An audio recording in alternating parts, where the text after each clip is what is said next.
Ladies and gentlemen, esteemed members of the Abra Police Provincial Office, is most importantly the incredible women who serve in your ranks and beyond. It is both an honor and a great joy to stand before you today, speaking about a topic that is very dear to my heart. Yes, today we dive into the wonderful world of Women's Month and gender equality.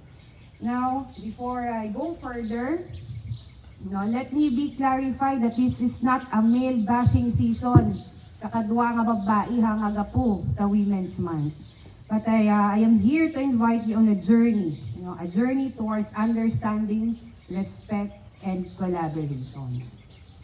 Easter SWAD-Team, babae sa lahat ng sektor, aangat ang bukas sa bagong Pilipinas, emphasizing its objective on increasing awareness and advocacy for gender equality, resulting in a greater recognition of women's rights, power, and opportunities across all sectors.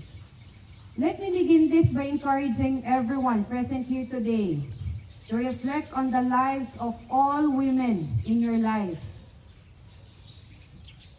and also to all the women and children we have rescued and helped in line of our duty who are victims of injustices and abuse in our society.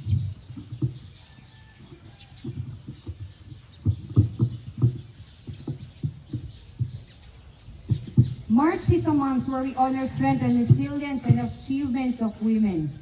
It is time dedicated to recognize the vital role women play in our lives and in that society. A time when we applaud the phenomenal women who courageously fought and raised their voices against adversity and have elevated generations with resilience and brilliance. Now, before you imagine a fierce activist marching down the streets demanding rights, let us not forget the real heroes among us.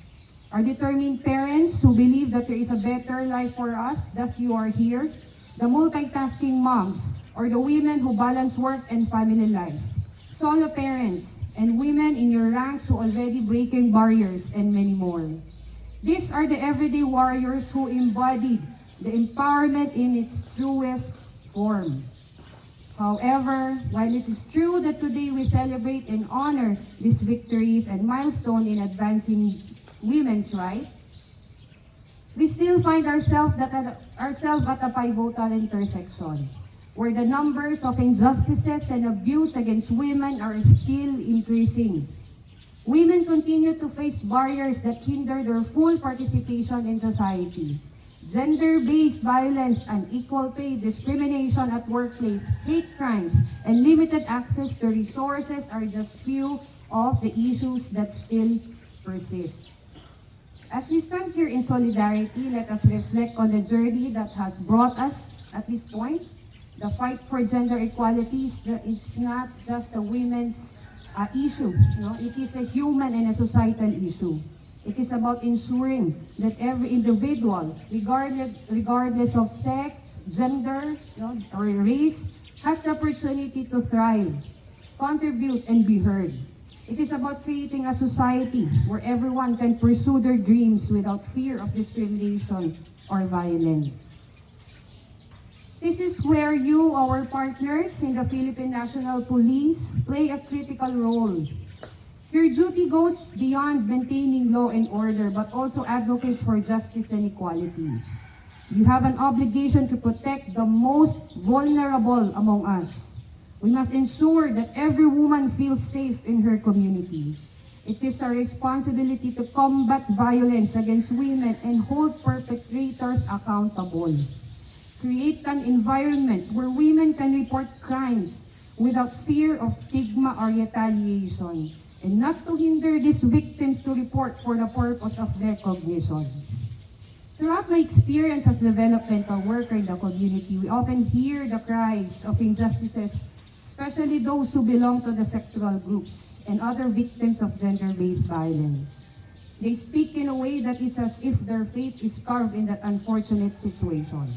Thus, one of our goals in the department is to continue to empower these communities by creating more policies to promote gender equality.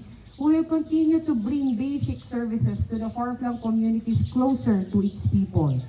continue to assist and rehabilitate women and children who falls victims of abuse with or without filed cases. Gender equality empowerment starts within ourselves and with continuous education. It is not just about increasing the number of women in a male-dominated organizations, but by accepting and valuing the diverse gender roles and identities. Thus, as a law enforcement officers, we must educate ourselves and our peers about gender issues. We must understand the impact of our actions and decisions on women's lives. Training programs that focus on gender sensitivity and awareness can help us recognize biases and challenge stereotypes. When we equip ourselves with knowledge, we can better serve our communities and advocate for change. Women can bring different perspectives and experiences that can enhance our policing strategies. A diverse police force is more in tune with the community it serves.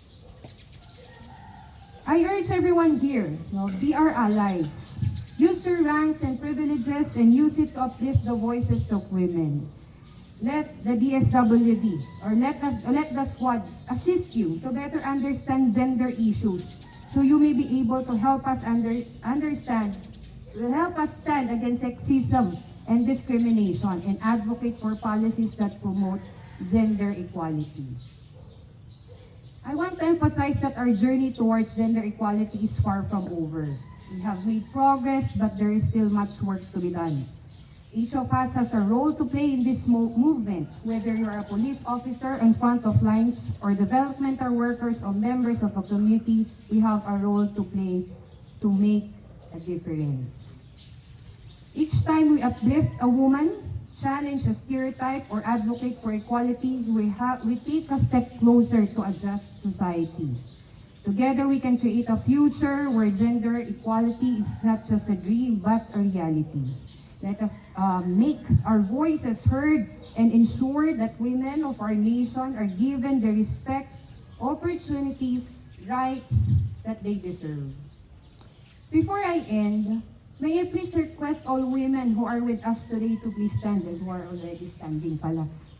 Please here to please stand. Women by birth and women by heart. Alright. And for all the gentlemen here to look at these beautiful women around you.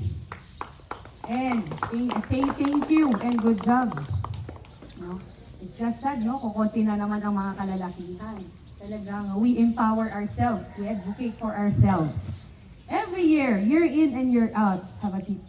No, when we say Women's Month, puro kababaihan ang mga nandito. But what we are trying to do, the very purpose is to urge men, to be our allies, to advocate for women's rights.